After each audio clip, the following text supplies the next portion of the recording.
Assalamu alaikum wa rahmatullahi wa barakatuh. Meu caro telespectador, mais uma vez estamos aqui consigo a nos interagir muito forte sobre temas cadentes, temas diários, temas que chamam a atenção a nossa sociedade islâmica. Nós vamos falar hoje sobre o Salat al-Musafir, a oração do viajante. Nós sabemos que a religião islâmica é uma religião que tem um padrão muito forte, tem os cantilhões já desenhados e disto não falhou também Salat sobre um viajante, ou não falhou a preocupação de qualquer viajante, como é que deve ser, como deve se comportar até dentro do Salat. É com esta conversa que nós vamos falar com o Maulana Ali aqui, que está do nosso lado, o nosso convidado especial. Maulana, seja bem-vindo. Queremos falar de Musafir. Essa palavra Musafir, o que é e quando é que é considerado o Musafir? Assalamu alaikum wa rahmatullahi ta'ala wa barakatuh. Em primeiro lugar, louvar e agradecer mesmo Allah subhanahu wa ta'ala, o Criador, e sem se esquecer enviar saudações ao nosso mestre, profeta Muhammad sallallahu alaihi wasallam, aquele que foi enviado com uma misericórdia para a humanidade e aquele que foi enviado para ensinar esta religião que veio da parte de Allah subhanahu wa ta'ala. Indo mesmo para a questão, o que é Musafir? Quando é que alguém é considerado como Musafir? Segundo aquilo que é a explicação, é considerado Musafir, vou me referir mais, trago mais fontes, livro de Imam Abu Hanifa, rahmahullahu alayhi, ou então Madhab Abu Hanafi. É considerado Musafir aquela pessoa que faz uma viagem equivalente a 3 dias e 3 noites, descansando tudo mais essa viagem que leve uma viagem de 3 dias. Porque digo isso porque nos primeiros do Islã não havia essas medidas de comprimento, de transporte e medidas de comprimento, as pessoas medirem, são tantos quilômetros, mas então isso eles definem uma viagem equivale a 3 dias e 3 noites, mas contando com tudo, com descanso, a pessoa que percorria essa toda a distância, 3 dias, 3 noites, era considerada Musafir. Mas mais tarde, então, os ulamás chegaram a uma conclusão. Aqui existem algumas divergências dos ulamás, mas a essência é a mesma. Segundo Imam Abu Hanifa, rahmahullahu alayhi, é viajante aquela pessoa que percorre uma distância equivalente a 77 km ou mais que isso. E segundo Imam Malik, rahmahullahu alayhi, é viajante aquele indivíduo que percorre uma distância equivalente a 80 km ou mais que isso. Então, também algo a frisar, também nessas condições, é viajante aquela pessoa que percorre sim, essa distância de 77 km, mas se fazer a intenção de permanecer no local visitado menos que 15 dias, então este é considerado também como viajante chegando naquele local. Então o hukumu de Salat aqui na divisão, diminuir, abreviar os Salates, também será perante esta pessoa. Mas aquela pessoa que pretende permanecer no local visitado mais que 15 dias, então chegando naquele local, durante o percurso na viagem, essa pessoa é viajante, mas chegando naquele local já não vai ter que abreviar os Salates. Não deve. Agora, quando é o Musafir, tem que abreviar os Salats, não é? Sim. É isto. Qual é o hukum do Salat sobre o Musafir? Como é que é abreviado esse Salat? O que é abreviado? Como que é abreviado? Allah subhanahu wa ta'ala diz no Sagrado Alcorão: وَإِذَا ضَرَبْتُمْ فِي الْأَرْضِ فَلَيْسَ عَلَيْكُمْ جُنَاحٌ أَن تَقْصُرُوا مِنَ الصَّلَاةِ إِنْ خِفْتُمْ أَن يَفْتِنَكُمُ الَّذِينَ كَفَرُوا. Aqui Allah subhanahu wa ta'ala está a dizer: se vocês estiverem em viagem, então não sereis recriminados por abreviardes o Salah, se temeres que os incrédulos possam vos atacar. Então, aqui Allah subhanahu wa ta'ala está a dar uma permissão das pessoas, dos crentes, abreviarem o Salah. Então, aqui depois alguns sahabas perguntaram ao Sayyidina Umar radiallahu ta'ala anhu, dos sahabas, alguns sahabas perguntaram a Sayyidina Umar radiallahu ta'ala anhu, que o Sayyidina Umar radiallahu ta'ala anhu, sim, o ayat vem assim, que se vocês estiverem a percorrer uma viagem, então não sereis recriminados em vocês abreviaram os salat. Significa aqueles salat que são quatro rakats, abreviar para 2 rakats. Por exemplo, salat zuhur, salat al-asr e salat al-isha. A abreviatura de salat, o que é caso feito é nesse salat ruba'i, aquele salat que tem 4 rakats. Zuhur, salat al-asr, salat al-isha. Então os sahabas perguntavam a Sayyidina Umar radiallahu ta'ala anhu, por que nós vamos ter que abreviar o salat? Isso depois de tudo, depois daquela guerra toda ter acabado. Haver a paz, Sim. Aqui essa ordem era porque os muçulmanos sempre estavam nas batalhas. Então agora já estamos em paz. Por que nós vamos abreviar esse salat? Foi quando Sayyidina Umar radiallahu ta'ala anhu disse para aqueles sahabas, esta pergunta que vocês estão a dirigir, eu também dirigi a mesma pergunta ao Nabi sallallahu alaihi wasallam. Mas o Nabi sallallahu alaihi wasallam, ele respondeu que isto é oferta que Allah subhanahu wa ta'ala nos deu. Então aceite esta oferta de Allah subhanahu wa ta'ala. Então, chegando até este ponto, então os ulamais também aqui começam a divergir sobre essa abreviatura do salat. Segunda abreviatura é aquilo que eu frisei. O que é abreviado são os salat ruba'i, o salat que tem 4 rakats, salat zuhur, salat al-asr e salat al-isha. Então, segundo o Imam Malik rahmahullah alayhi, ele diz, esse qasr de salat, essa abreviação do salat, isso é sunnatul muakkada. Se a pessoa for a completar, fazer 4 sem fazer qasr, significa o seu salat não existe nenhum problema nisso, mas o melhor é fazer qasr do que ultimar. Mas segundo o Imam Abu Hanifa rahmahullah alayhi, ele diz fazer qasr do salat é wajib. Se a pessoa for a completar, não fazer qasr só em viagem, não fazer qasr do salat, completar salat zuhur, completar 4 rakats, então esta pessoa vai se tornar como um pecador. Mas segundo o Imam Shafi rahmahullah alayhi, ele diz fazer qasr do salat é somente uma permissibilidade. Se a pessoa for a ultimar, não será considerado como pecador, mas o melhor também é fazer o quê? É fazer o qasr. E Imam Muhammad rahmahullah alayhi, ele também não tem uma opinião muito diferente. Ele diz, se a pessoa for a completar o salat, não tem nenhum problema.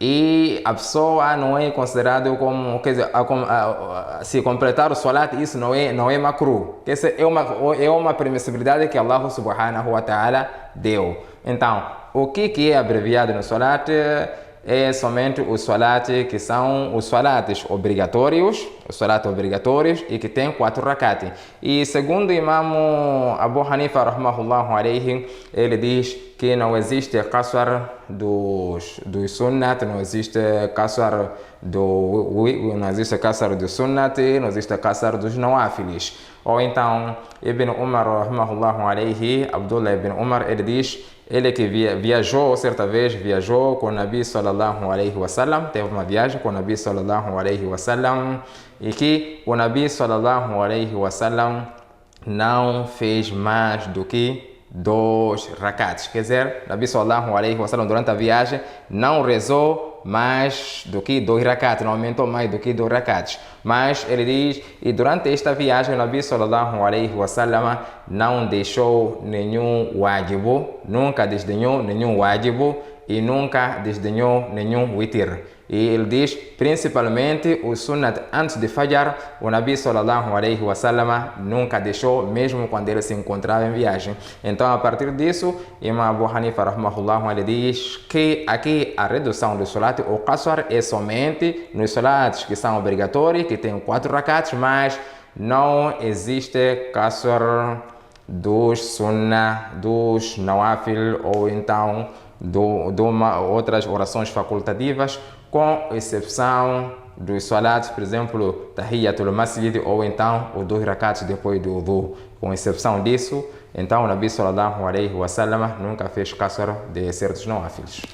Falando nisso, não estamos a falar mesmo de Sunnah, que já está a falar de Sunnah, já dá para aproveitar e perguntar. Durante a viagem, já que o Salat tem uma oferta aqui, menos 2 rakats, os Sunnahs como é que fica?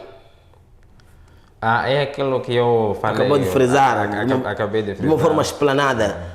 Há muitos ulamais, há muitos estudiosos que têm algumas visões sobre os Sunnahs. Diz que tem uma oferta a oferta tem uma causa. O sábado da oferta é cansaço e fatiga. Será que também vamos fazendo o Sunnah com fatiga e cansaço? Bem, segundo aquilo que vem legislado, não posso fazer a minha opinião própria, aquilo que vem legislado, falo mais de madhab de Imam Abu Hanifa rahmahullah alayhi, que é o madhab que eu tanto pesquiso, que eu acho que tenho mais facilidade de obter algumas fontes. Que a oferta que vem aqui é somente dos salates que são obrigatórios, salates obrigatórios que tem aquele que tem 4 rakat, mas o Sunnah, segundo Imam Abu Hanifa rahmahullah alayhi, essa oferta não abrange no Sunnah. Como eu dizia, Ibn Umar radiyallahu ta'ala anhu, ou então Abdullah ibn Umar diz, viajei com o Nabi sallallahu alayhi wa sallam, ele nunca fez mais do que 2 rakats. Isso significa nas orações, significa naqueles salat que são farad. Ele diz, o Nabi sallallahu alayhi wa sallam nunca deixou nenhum sunnati muakkada. Nabi sallallahu alayhi wa sallam nunca deixou nenhum wajibu. Ou aqui refere wajibu, podemos falar o witr. Significa, Nabi sallallahu alayhi wa sallam nunca deixou o wajibu ou nunca deixou sunnati muakkada, e ele dá mais coisa, ênfase no sunnati antes do salat al-fajr, que Nabi sallallahu alayhi wa sallam nunca deixou este sunnati durante a viagem. Então, a partir disso, Imam Abu Hanifa rahmahullah alayhi, ele chega em conclusão que esta oferta, ou então essa abreviação dos salat, dos rakats, não abrange os sunnati, somente abrange os salates rubai, os salates que tem 4 rakats, que são... Agora, será que a sociedade em que nós vivemos agora, os muçulmanos, até onde esta matéria para eles é perceptível? Será que todos compreendem isto ou estão em função do mundo moderno? Porque os 72 quilômetros, estamos a falar há 1400 anos, não são mesmo os 72 quilômetros de 2024. 70 km é mais ou menos aqui em Matanda, onde de um carro nós temos são 60 minutos a fazer. Agora, naquela altura eram 2, 3 dias. Será que até onde o povo está a acompanhar este critério? Bem, quanto a esta questão, até através desta pergunta também começo a lembrar de certas coisas que são para frisar aqui. Que são os shurut, as condições que levam com que a pessoa faça o qasr de salat. Há certas condições. Uma das primeiras condições é isso que nós dizíamos, que aquela pessoa que estiver a embarcar, percorrer uma distância de 77 quilômetros. Isto significa, quando que se conta isso? Segundo o hadith, nosso Nabi Karim sallallahu alayhi wa sallam, o hadith de Ibn Umar também, radiyallahu ta'ala anhu, ele que relata que Nabi sallallahu alayhi wa sallam, ele começava a fazer o qasr de salat logo que ele deixava o Madinatul Munawwara. Significa, o qasr de salat deve ser feito logo que você deixa os limites da cidade, então aí começa o qasr de salat. Você está percorrendo 77 quilômetros. Logo que você deixa a beira, onde termina o limite da beira, quer dizer, você deixando a beira, logo você é um viajante. Por exemplo, aqui é deixando depois da cerâmica. Depois da cerâmica. Aí já está fora da beira, então começa já o hukum de... Começa o hukum da pessoa que é viajante. Então, aqui o Nabi sallallahu alayhi wa sallam, logo que deixasse as fronteiras de Madina, logo começava a fazer o quê? Ou começar a fazer o qasr do salat.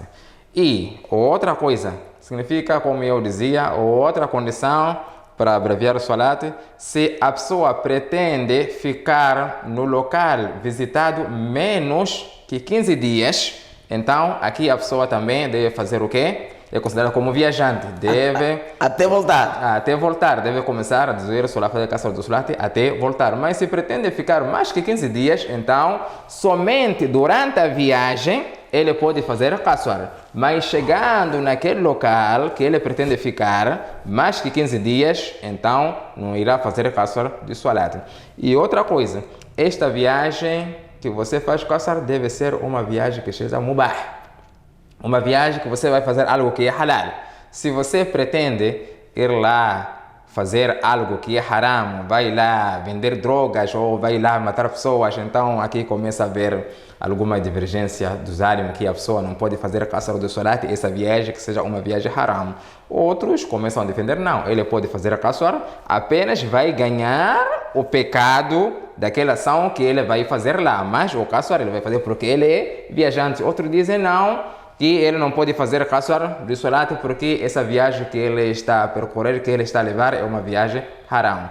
Então, segundo esta questão, não seriam todas as pessoas que vão perceber acerca desta matéria do viajante, porque nem certas coisas que são básicas, certas coisas que nós achamos serem mesquinhas, muitas pessoas não percebem. Por exemplo, tenho um exemplo concreto disso, eu mesmo. Fui dirigir um casamento. Naquele casamento estavam lá certas pessoas, certas famílias que vinham de Maputo e eles consideravam eram viajantes. E quem dirigiu aquele salat de Zuhur, foi o salat de Zuhur, fui eu mesmo, como o imam que é residente. Eu completei. Quando era salat de Zuhur, quando eu logo faço os 2 rakat tahiyat, ao levantar para o terceiro rakat, o viajante que estava atrás já tinha feito logo o salam. Alegando que é um viajante. Alegando que ele é um viajante. Nós completamos. Depois, quando nós fomos conversar com ele, eu com outro colega, assim, como é que você faz o quê? Como é que você faz 2 rakats? Você é viajante, mas sim, és viajante. Se você está a fazer salat atrás de um imam que é residente, você deve completar o número dos rakats. Mas se você for imam, então você vai fazer 2 rakats e vai falar para o jamaat atrás que completem o vosso salat, porque eu sou um viajante. Ele mesmo assim não ficou assim satisfeito com aquela explicação. Ele disse, eu sou viajante, então vamos explicar. Nós vimos que não conhecíamos bem a pessoa, apesar de qualquer nossa explicação. Nós achamos que iríamos entrar em ferrenhas, essas coisas assim. Pronto, acabamos por deixar ele assim. Então, a partir daí chegamos à conclusão que certas pessoas não percebem acerca desta matéria do salat do musafir.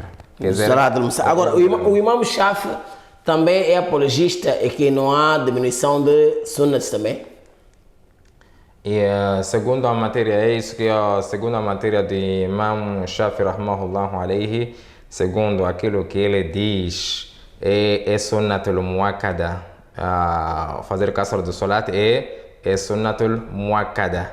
Isso significa, ele diz que é uma permissibilidade.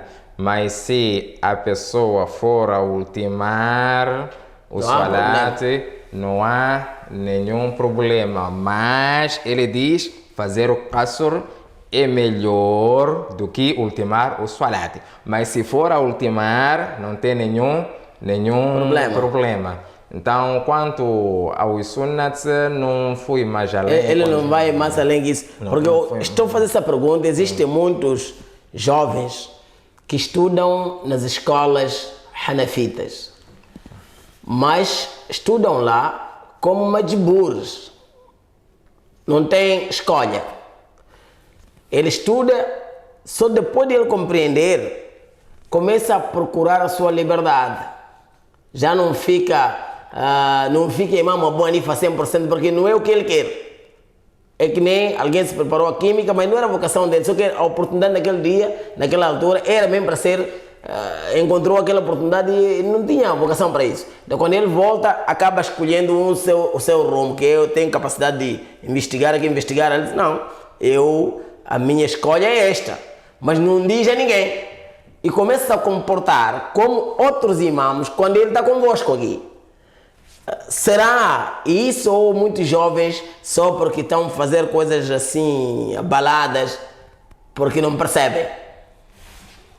Bem, os jovens, eles não posso afirmar concretamente que eles não percebem, ou então pode ser que pode ser a falta de certas pesquisas, às vezes influencia nisso, ou então, pronto, acerca dos madhab, a pessoa escolhe aquilo que ele acha que pode ser conveniente mesmo. Segundo-nos, alguém pode ser seguidor de Imam Abu Hanifa rahmahullahu alayhi, mas pode existir lá um certo madhab que não lhe convence, ele começa a ver, não. Eu prefiro este. Esse madhab não me convence, então prefiro aquilo aí. Segundo outros ulamás admitem isso. Então, os jovens, por ser que eles não... certo madhab não lhes convence, então acabam seguindo o outro madhab. E isso não lhe periga no hukumu do Sharia? Não lhe traz problemas? Certo, aquilo que é recomendável é que uma pessoa deve seguir, segue o madhab, deve seguir aquele, o único. Porque nós temos aqui, por exemplo, como está a ver, para além deste salat, eu aproveitaria de dizer, temos algumas comidas, não é?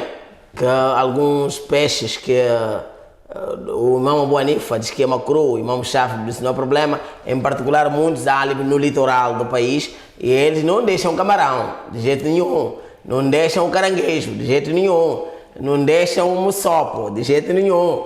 Mas e quando vamos ler bem os livros da gastronomia do Imam Abu Hanifa, tem algumas reservas aqui, até que chama da macru que é coisas dessas. Até temos o tal todwe. Todwe é uma comida que se come na Zambésia, aqui também dizem mandombe, aqui se fala. Tem árabes lá a fazer esse trabalho. Aliás, comem à vontade, mas nós dissemos que não, o Imam Abu Hanifa tem uma visão. A que se deve isso? Pronto, quando é o assunto de comida, as pessoas logo começam a mudar de madhab, de um madhab para outro. Tem certas pessoas até que são tão fortes em seguir um único madhab, mas quando vem algo que há facilidade num outro madhab, então ele logo corre para aquele madhab e começa a deixar o seu próprio madhab. E pega e come. Isso, outra coisa é falta de lealdade, é falta de firmeza nas coisas. Porque se nós formos em termos de disciplinas, o que é importante? Imagine, a gente está aqui, temos umas certas leis que nós devemos seguir, mas depois começamos a dizer, não, essa lei vou deixar, vou seguir uma outra lei. Em termos de disciplina, isso não é ético. Não é ético, não é aconselhável. Então, por isso que os ulama dizem, alguém prefere que madhab é como se fosse um caminho que a pessoa trilha, você começa a seguir um certo caminho. Então, acerca de comida, já presenciei essas coisas. Quando é para comer camarão, você diz, não, vou comer porque existe a prova tal xixi que devo comer. Então, falta de firmeza nas ações. Falta de firmeza nas ações, últimas palavras de Maulana Ali aqui a nos trazer aqui, que alguns álimos jovens, não é, militantes de Allah subhanahu wa ta'ala, com todo o respeito que nós estamos com eles, e eles porventura acabam trocando e à procura de facilidade. Obviamente todo mundo está à procura de facilidade, e também existem jovens militantes que estão na carreira do Islã à procura de facilidades também, por isso pulam de um madhab para outro para ver onde há facilidade. É inédito mesmo, é incrível para meu conterrâneo aí do litoral do Moçambique dizer que não tem que comer lá o camarão, não é, o tigre, a lagosta, e ele dizer porque Imam Shafi, Imam Abu Hanifa traz um ponto de vista diferente, ele há de arranjar algum argumento aqui para poder fazer um bom prato de camarão. Mas isto, Maulana Ali acaba de dizer que é falta de lealidade. Seja leal para aquilo que você aprende, seja escravo das suas palavras, para que as palavras não te cobrem amanhã. Assalamu alaikum wa rahmatullahi wa barakatuh.